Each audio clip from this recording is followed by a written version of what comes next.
Hi friends, in the series of lectures on economic survey, now I am going to deal a new issue and it has been continuance from the last year. Last year economic survey has also focused on some aspects. Now this chapter is continuation from that topics. Actually last year economic survey has focused on the different processes that we are following in our country to start and to maintain and to close a business. So, last year economic survey has compared what were the procedures that we need to follow in India, how many legislations, rules, by rules, regulations are impinging on you to start any business, and what was the level of improvement in India compared to the other countries, and also the improvement from the past, how we have done in our ease of doing businesses. And they have given an example called starting a restaurant in India, how much time it will take and how many procedures we need to follow, and they have compared it with the other countries. So that means last year survey has shown like you need to do some reforms in our processes, and this year survey is continuation to that topic, and here also they are focusing on some of the process reforms are necessary to enable a decision making under uncertainty. So the chapter is process reform enabling decision making under uncertainty. So what are the process reforms that we need to do now, and how it will enable a decision making in an uncertain times are under uncertainty, and what is that uncertainty that we are going to discuss in this chapter. So the entire gist of chapter is something like you need to bring reforms in our processes. The processes may be related to initiating a business or continuation of the business or closing of a business, but it's all about business activity in this country, and how our governmental procedures are really so complicating the decision making process, and how you need to resolve that problem. So that discussed in this chapter. Now in this, Office of Chief Economic Advisor has quoted one report, and based on that report he started analyzing the various facts.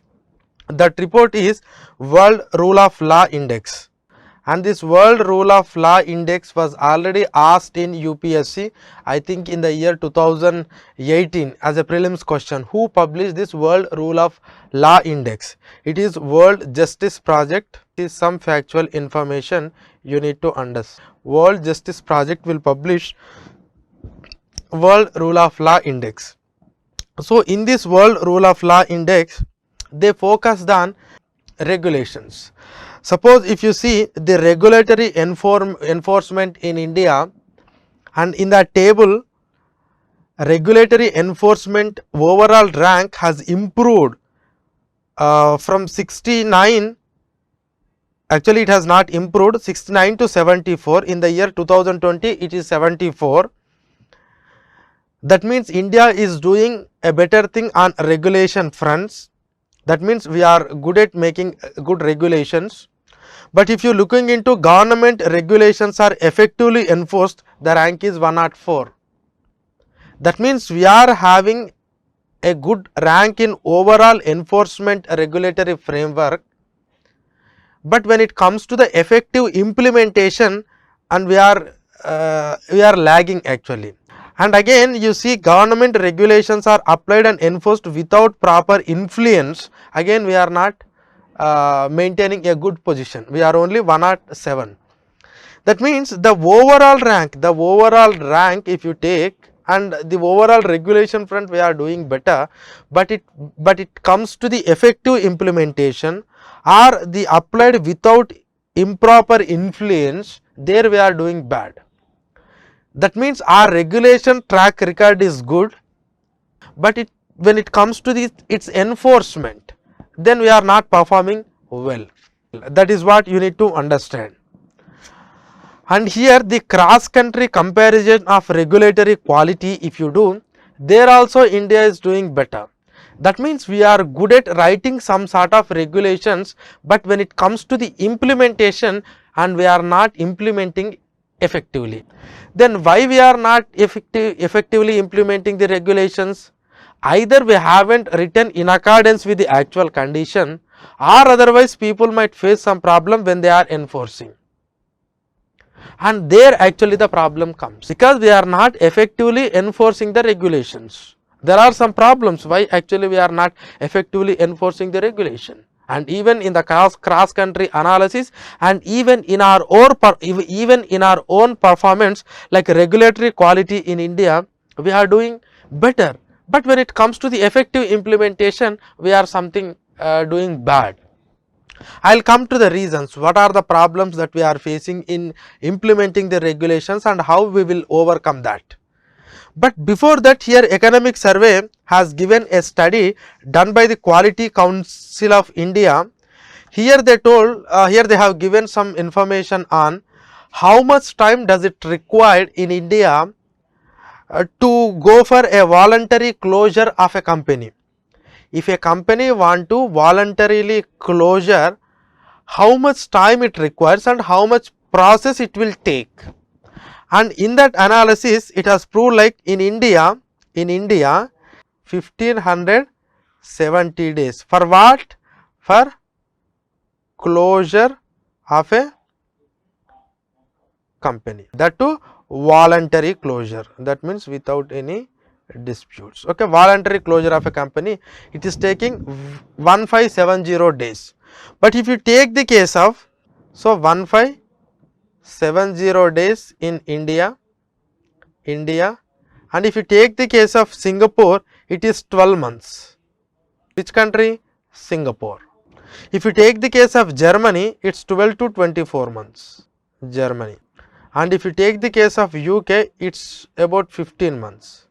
That means the time taking to close a company in India is taking a lot of time, because they need to get the approvals from various departments like income tax department, now provident fund, GST, any forex related issues, yes, forex laws, they have to go to NCLT, National Company Law Tribunal.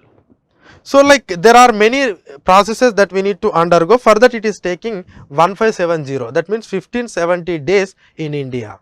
So that means it is more than 4 years. That is the time actually it is taking in India. Why this much time is taking in India? Because our processes are cumbersome. Why our processes has become so cumbersome? Because our regulations are in such a manner. Why our regulations are in such a manner? Because our regulations are not in accordance with the present context. And what exactly the problem? Are we not good at writing the regulations? Yes, we are good at writing the regulation. When we are good at writing the regulation, then why this complexity has arisen? Why it is taking lot of time? Because the problem lies in regulations. The problem lies in contracts. The problem lies in regulations and contracts, that what we are writing. And what exactly the problem in this regulation and contract writing? Because whenever you are writing any regulation or a contract, it has to apply to the future date, and you don't know the uncertainty of future day. You don't know what type of uncertainty you are going to affect. And when you don't know, because the future, there is a problem of unknown unknowns. This is the term used by the Economic Survey, unknown unknowns. So you don't know what is the unknown that you are going to face. And when your future is uncertain, your contract is incomplete. This is what first you need to understand. When you don't know the future, your contract is incomplete. And you must acknowledge that every contract and regulation what we are writing is an incomplete regulation. An incomplete regulation is inevitable. You can't write a perfect regulation or a perfect contract, because it is not possible in the real world. You need to acknowledge that fact first. And once you acknowledge that fact, then we can go for how you can solve this uncertainty. I will come to that later. But first of all, we need to identify that there is an inherent incompleteness in any future contract or regulation. because of unknown unknowns and because of uncertainty of the future, and it is impossible to know the possible characteristic of all the future state of the world. It's really not possible to do that, and writing a complete contract that efficiently fit every future situation is inherently impossible in the real world. You cannot write such contracts, and incomplete regulations become inevitable when the reality of incomplete contract is acknowledged. Now there are some doubts, like they are trying to give some sort of solutions. Suppose I will give an example, you can understand. Suppose you had a company called A, and when you have started the business, government said okay, 3 years of tax exemption will be provided to you. This is what the law or the rule says in this country. Now only after starting of 1 year you are affected with the COVID-19 pandemic. Now you went to the, and because of this COVID-19 pandemic 1 year is wasted, and when this 1 year is wasted, you will go to that authority and you will ask, because of coronavirus pandemic we are unable to do any business in this year, so please extend this 3 years to 4 years. Then immediately that officer says, my regulation provides only for 3 years and there is no exemptions that are mentioned in that rule and regulation, so then I don't do. It has become so complex because this person went to the court or any of the adjudicating method to solve this dispute to get an 1 year more exemption. So because when you have framed the rules, you don't know the uncertainty, what type of uncertainty that you are going to face. Then some people are suggesting like, okay, writing more detailed rules and regulations will help a lot. Suppose, okay, just assume based on that, okay, they have rewrite the regulations, and in that rules and regulation whatever they have said, okay, there is an exemption. Suppose in case of a global pandemic or health crisis, maybe this they add it as an exception, an exemption. And even they have exemption, added an exemption like natural calamities. Suppose if you are any problem with the natural calamities, then if your business don't run in a proper manner, then you can get the exemption. Like they have written 2 to 3 exemptions. But in the next year you got some more a different problem, like you are met with an accident. Accident in the sense there is a fire accident in your company. And when there is a fire accident in a company, then if you go to the same officer again to get a tax exemption, they say like, no, this doesn't mention in our rules and regulation. Our rules and regulation mention only for the global pandemic or health crisis and natural calamities, but it never mentioned for fire accident because I don't consider fire accident as a natural calamity. Then how will you solve this problem?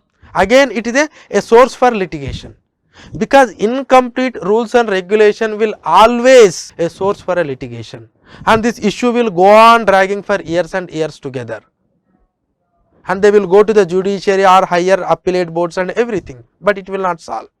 That means every rule and regulation or a contract is incomplete because of its inherent nature, and writing more detailed rules and regulation will not solve the problem. Because, and here if you write so complex rules and regulation, this will again provide some sort of discretion to the rule implementing authority, and he will try to use that discretion in a non-transparent manner.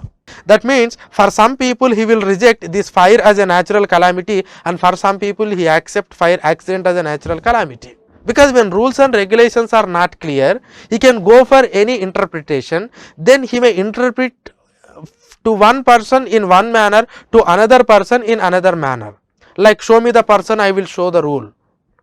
So in that manner it can happen, then it leads to corruption, because the one who can really grease the palms of the officer or who can bribe the officer, then for him he consider like, okay, fire is under natural calamity. But for other people who are so strict and sincere, they don't want to pay any bribe, for them they say, no, fire is not mentioned under rules and regulations, so I don't do that. So that means any detailed rules and regulation even don't solve the problem, and that too it create lot of discretion, that too a non-transparent discretion. You have to understand it very clear. And here when the discretion and rule, when you say this discretion and rule is not a zero sum game. What does it mean? If one gains, other loses. That means if you have one thing, you no need to have another thing. That means suppose if you have a complete rules and regulation, that doesn't mean that you cannot exercise the discretion. So that means a complete rules and regulations will don't remove the discretion, moreover it creates the discretion. So it is not something like a zero sum game, where if you have a full rules and regulation, you no need discretion. This is not the case. Like even if you have a clear cut rules and regulation, but the discretion is happening. Now you need to know why actually there are so many regulations. This is what you need to understand. Why there are so many regulations in our statute books and how can you solve this problem? Now I will list out some of the reasons why actually we are having so many rules and regulations. The first one is more regulations are added over a time regardless of its effectiveness.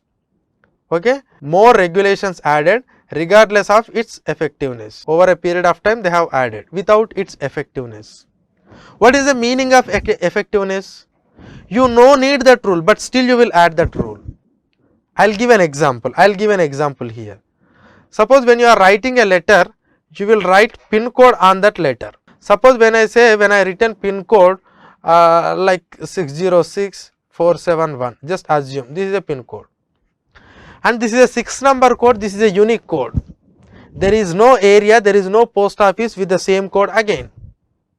Then again, why you need to write the district name and state name, and even we are writing country name also. Why we are doing this? So these are ineffective regulations. Suppose a district is divided. So earlier this 606471 is belonging to this district. Now the district itself is divided it into two parts because of administrative convenience. Now this has become A district and this has become B district. Earlier this is used to be A district. Now this 606 and 47 gone to, just assume it is B district. It went to B district. Now the letter has written, okay, and you have written address and everything, and here you have written district name as A. And here you have written 606471 as the pin number. Now immediately when this letter comes here, he will confuse whether should it go to A district or should it go to 601471. There is a litigation here. So that means we have added so many rules and regulations over a period of time without actually looking into its effectiveness. I have just given a simple basic example. Like this there are many things. Okay, so more regulations are added over a period of time without its effectiveness. Now the second reason, discretion is not provided or exercised even when there is a case to do so. So that means no discretion, even though discretion is warranted. Even though discretion need to be exercised, there we haven't provided discretion, because we have an idea like if we provide for any discretion power, they may misuse it. You might have think in a manner like how I can make a discretion can be used in a transparent manner, or how can I really stop the misuse of discretion. But what you have thought is no need of discretion, I will frame all the rules and regulations. That is what we have thought. There actually the problem comes. You know that discretion is needed here, but you have a fear like if I allow this discretion, they may misuse it. Then what you have done? You have done away with discretion and you have come up with rules and regulation. And with more rules and regulation, it has created more discretion, that too in a non-transparent manner.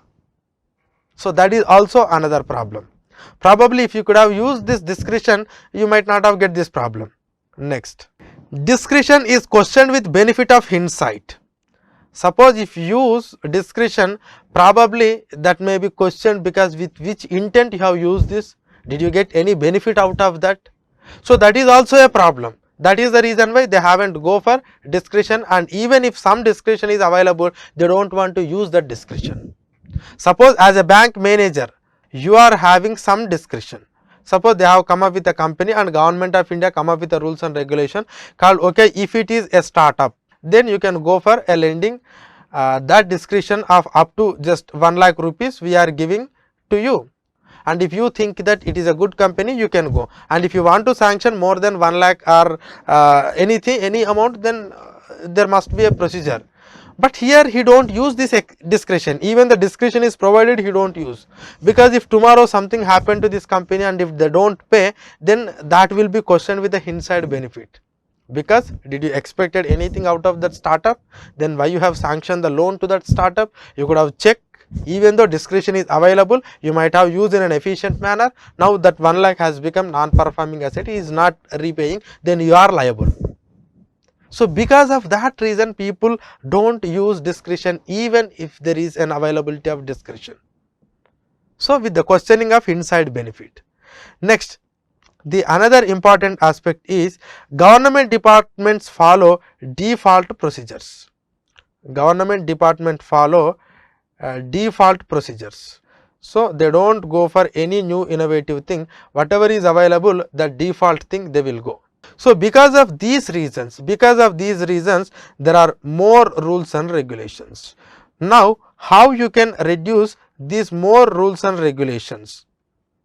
Because what are the reasons I told? Without effectiveness, there is no discretion. Even if there is a discretion, with hindsight benefit they don't use, and default processes the governmental departments follow. Now how can you make this so effective? Because you understood, like, you cannot write a perfect rule and regulation. When you think like we cannot do a perfect rule and regulation because it is inherent in writing the contract, then how can you solve this problem? And economic survey is giving some sort of problem. So what are those problems? Now here they are saying solving discretion. You need to have some sort of discretion in decision making, because every rule and regulation is complicating the decision making process. But I said even more rules and regulation is also leading to a high discretion. But here you need to be very clear about the transparent discretion and non-transparent discretion. Transparent and non-transparent. So what is the meaning of transparent discretion and non-transparent discretion? In transparent discretion, your discretionary powers will be exercised in a transparent manner, but whereas in non-transparent discretion, you will exercise your discretion in a non-transparent manner. That means you are using this discretion to help or to provide some sort of benefit to somebody else. But in case of first one, you are using that discretion in a transparent prescribed manner. And if the rules and regulations are so complicated, if you write every rule and regulation, that may lead to a non-transparent discretion.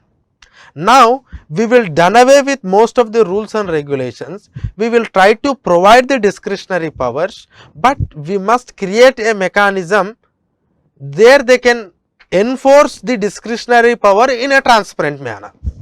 So how can you do that? The survey is giving some solutions. First one is, instead of ex post audit, give ex ante accountability. No ex post audit. So what is this ex post and ex ante?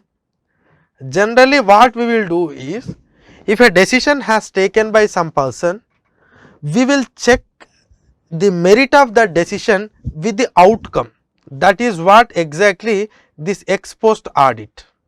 But we need to done away with this ex post audit. Whatever it may be the outcome, you are not supposed to be bothered about the outcome, but you must be accountable to decision. That is what you need.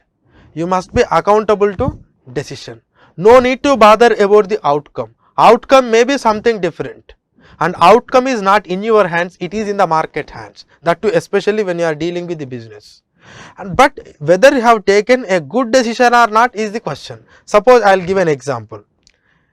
Example is, suppose as a banker, because I am taking the same example as a banker, someone has come to you and he asked the loan amount. Now you are ready to provide the loan, and here what I am doing is, whenever I am providing the loan, I am checking all the documents and also the business viability and every rule and regulation I will check, and I satisfy like, okay, this decision is correct. I am sanctioning a loan worth of 25 crore to this company because he has produced all the documents and I verified all the documents and those are correct. Now this business has started and suddenly something wrong and something happened to this business and it has collapsed and it has become NPA. Now if you just check with this outcome, then definitely A should have been done wrong. A has done a wrong thing.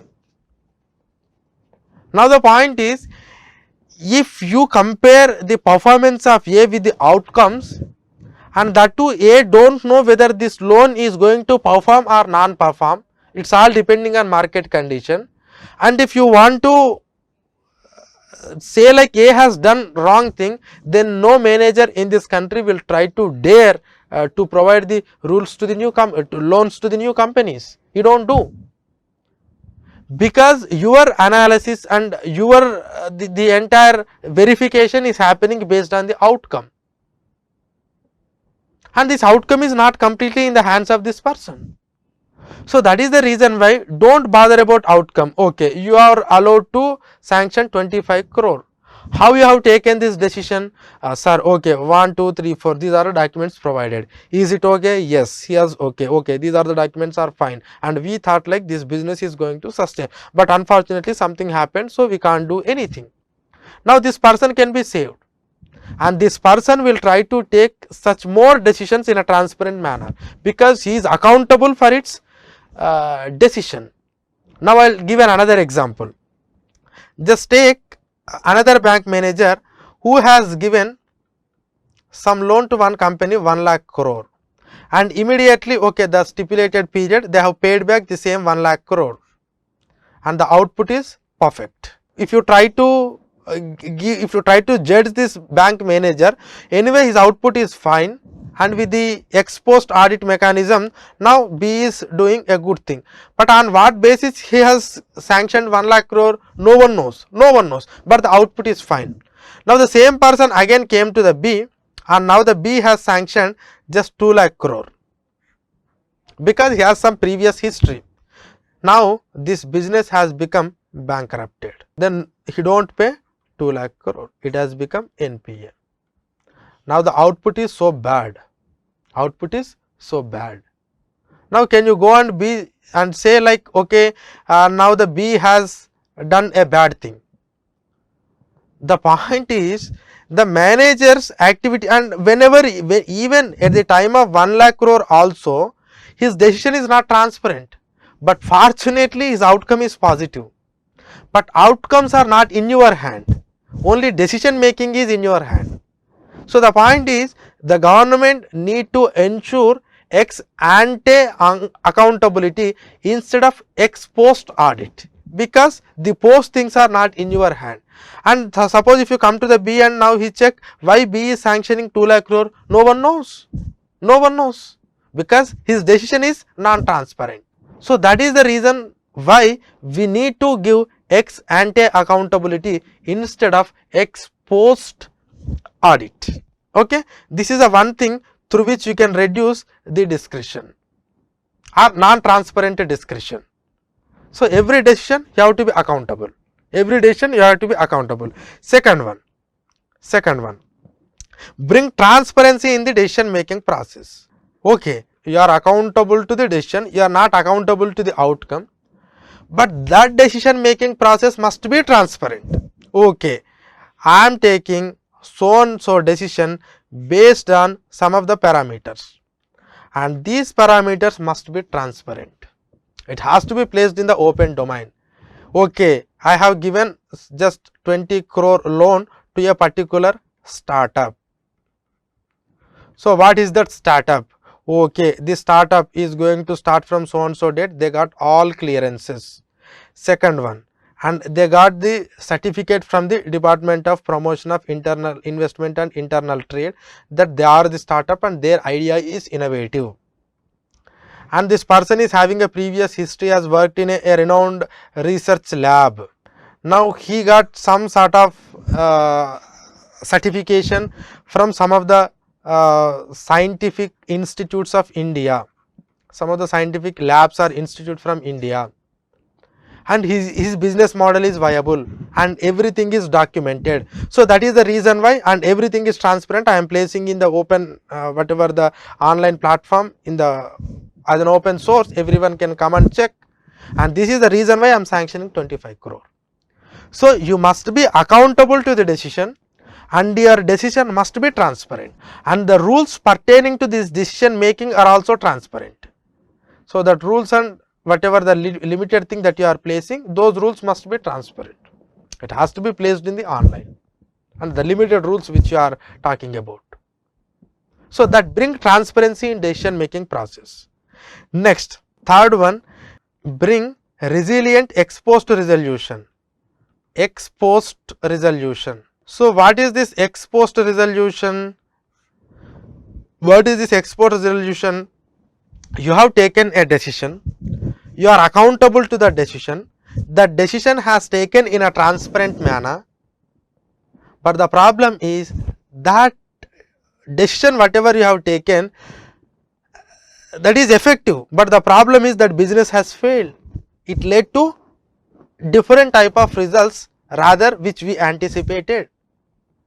So that means results are not in your hand, I am also accepting, but result went wrong. Then what we have to do? Immediately you have to have a mechanism to solve that problem. Again I am taking the same banking issue.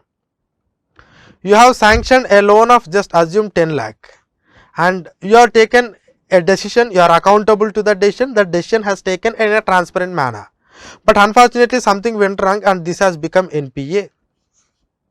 If you have a resolution mechanism like IBC or like debt recovery tribunal or something like SARFA AC or anything, then this loan issue will be resolved immediately, so that this banking may not getting into so much loss. So a decision has taken with a good intent in a transparent manner, they are accountable for the decision, but if result goes wrong, immediately if you have a resolution mechanism to compensate that loss to that particular institution, then it will incentivize the decision maker to take that decision in a transparent and accountable manner. Again, if you blame for this loss the same person, he don't take. At the same time, you are not allow that institution to starve. You have to allow that institution to work again. At the same time, you must provide that encouragement to the decision maker to take the decision in a transparent manner, and for which he has to be accountable. So this is what the survey is saying. Don't go for so many rules and regulations. Every rule and regulation, you cannot write it in an uncertain world. You must acknowledge it first. Don't try to write each and every small rule and regulation to forecast the every possible misfortune. It's not possible. Then what you have to do? Done away with lot of rules and regulation. Try to provide discretion, and that too a discretion not like in the earlier case where it is non-transparent because of the mess created by the different rules and regulations. Now the decision has to be transparent. For that, what you need to be do? You must provide accountability on the decision, not on the result, and the decision has to be transparent manner, and there must be ex post resolution mechanism. This will encourage. So these type of things we must encourage in our regular processes.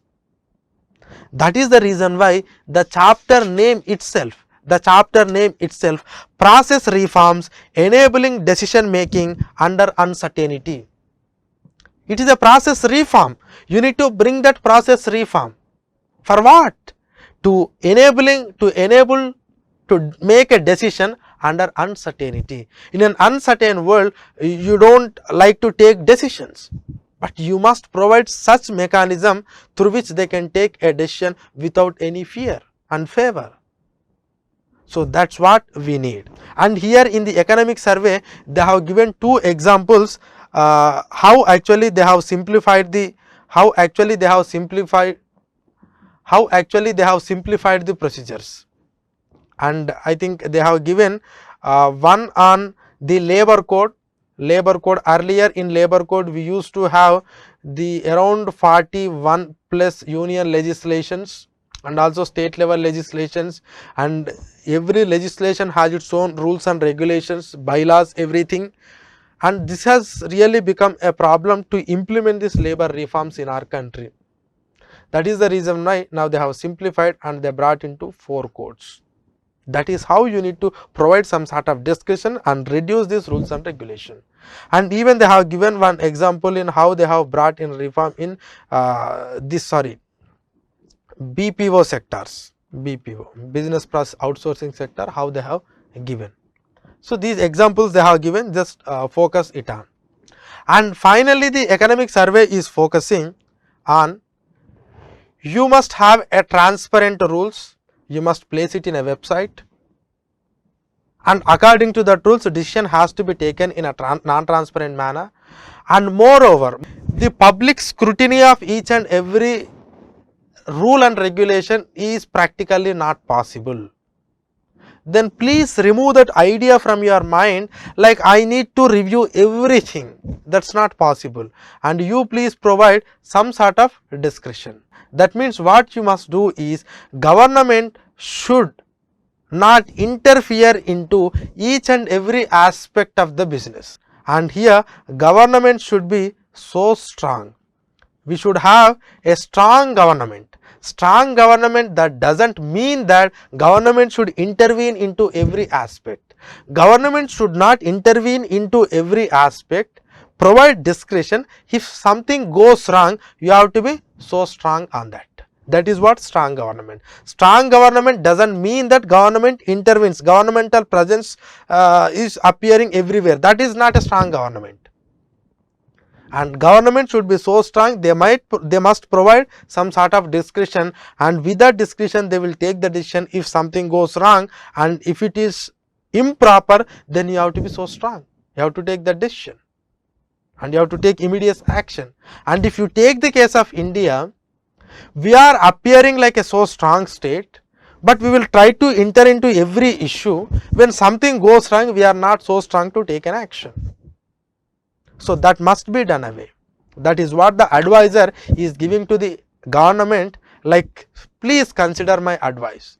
You need to take the reform process in a different level. Done away with rules and regulation. Provide discretion. How you can make that discretion in a transparent manner? I am also giving some 3 suggestions. Please consider it. This is what we call it as minimum government, maximum governance. So that means government's presence should be minimum, but it has to promote a maximum governance with minimum presence. And that too, if something goes wrong, you have to be so strong. That is the concept of strong state. Strong state, that doesn't mean that looking into the every aspect. Please remove that rules and regulation. Don't try to go with all rules and regulation. Give more discretion and try to provide a transparent discretion mechanism. This is what the suggestion given by the survey, like we need to follow a minimum government and maximum governance, and that too with a strong state. So this is what we can get it from this chapter of economic survey. Thank you.